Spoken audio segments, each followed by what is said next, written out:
नमस्कार साथियों, स्वागत है आपका दिव्यांशी इंग्लिश पॉइंट में। तो साथियों, यदि अभी तक आपने मेरे चैनल को सब्सक्राइब नहीं किया, चैनल को सब्सक्राइब कर दीजिए, वीडियो को लाइक कर दीजिए, बेल आइकन को प्रेस कर दीजिए ताकि आगे आने वाली सूचनाओं का नोटिफिकेशन सबसे पहले आपको मिल सके।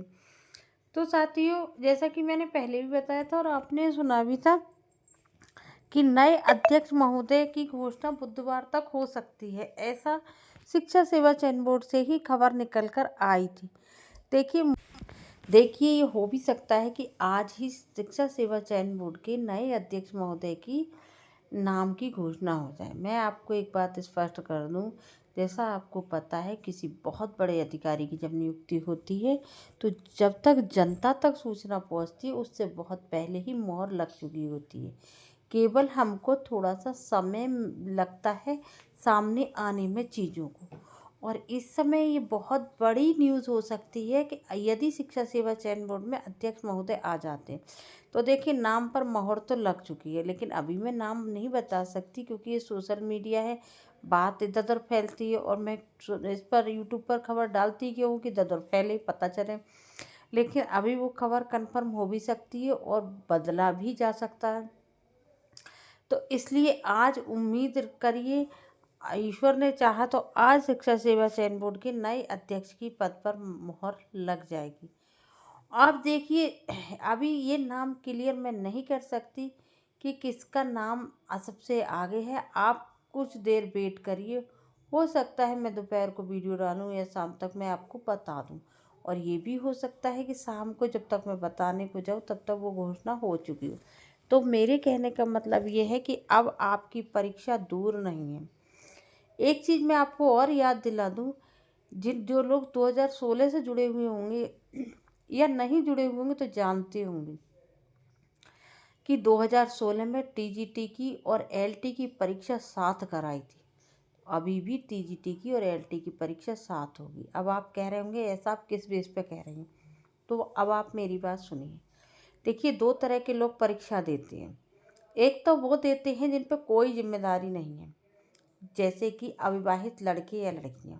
उनको कोई काम नहीं होता है, उन्हें न खाना बनाना होता है, न घर का कोई काम करना होता है, न कमाई के लिए कोई चिंता करनी होती।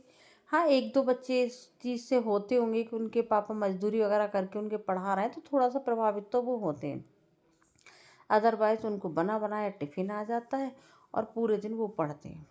ठीक। एक वो लोग होते हैं, क्योंकि टीजीटी में आपको पता है एज लिमिट नहीं है, वो लोग होते हैं जिनको पूरी जिम्मेदारी होती है।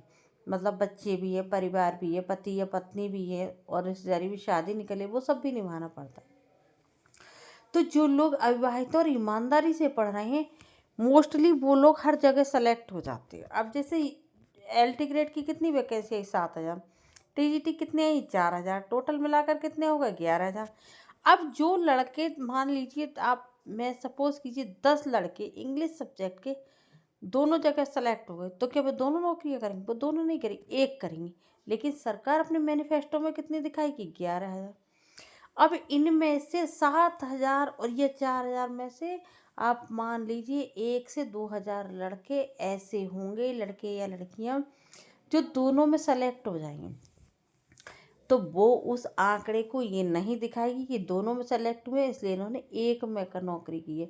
वो ये दिखाएंगे कि मतलब कि हमने 11,000 भर्ती इसकी कर दी।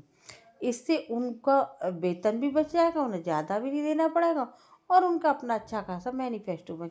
तो मैं टीजीटी वाले अभ्यर्थियों से ये कहने का मेरा मतलब है, आप सोच रहे होंगे इतनी बातें क्यों घुमा, उनसे मेरा कहने का मतलब ये है कि अगर एलटी की परीक्षा लगी है तो लगेगी टीजीटी की भी। अगर एलटी की आपकी अभी नहीं होती तो टीजीटी की भी नहीं होती। आप मान कर चलिए आपकी परीक्षा या तो दिसंबर में ही हो जाएगी, अदरवाइज आपकी परीक्षा जनवरी के आसपास तक हो जाएगी। फिर अभ्यर्थियों में यही रहेगा कि मैं इसे ज्वाइन करूँ, इसे ज्वाइन करूँ। कुछ को तो ये रहेगा और कुछ को ये रहेगा, दोनों में से किसी में एक ही मिल जाती है ना। तो ये इसीलिए ये किया जाता है। अगर एक परीक्षा पहले हो गई होती तो जो अभ्यर्थी सेलेक्ट होता, मुझे नहीं लगता उसके बाद वो इतनी ईमानदारी से पढ़ता, तो ज़्यादा लोगों को मौके मिल जाते। पर ये हमेशा यही होता है, जब शिक्षक भर्ती नहीं आती है तो नहीं आती हैं और आती हैं तो आती हैं। अभी आप ये सोचो प्राइमरी में नहीं आई, नहीं तो पिछली बार तो बेसिक में भी थी, एलटी ग्रेड में भी थी, इसमें भी थी। और अभी पता भी है आपको, असिस्टेंट प्रोफेसर की भी आई, टीजीटी की भी आई, एलटी की भी आई। तो ये हमेशा से होता रहा है। तो टीजीटी वाले ओढ़ के चादर सोए नहीं, बल्कि वो ये सोच लें कि अगर एलटी की परीक्षा लगी है तो लगेगी टीजीटी की भी।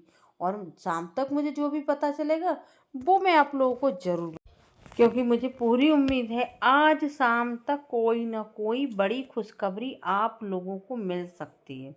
और मैं भी नज़र गड़ाए बैठी हुई हूँ। मुझे जैसे भी कोई भी सूचना मिलेगी मैं आप लोगों को तक बहुत जल्द सूचना पहुँचाऊँगी। बस आप लोग एक काम करते रहिए, पढ़ते रहिए, मेरी वीडियो को दोस्तों के साथ शेयर कर दिया करिए, जिससे कि मेरी मेहनत भी कामयाब हो जाए। मैं भी इस काम को कर रही।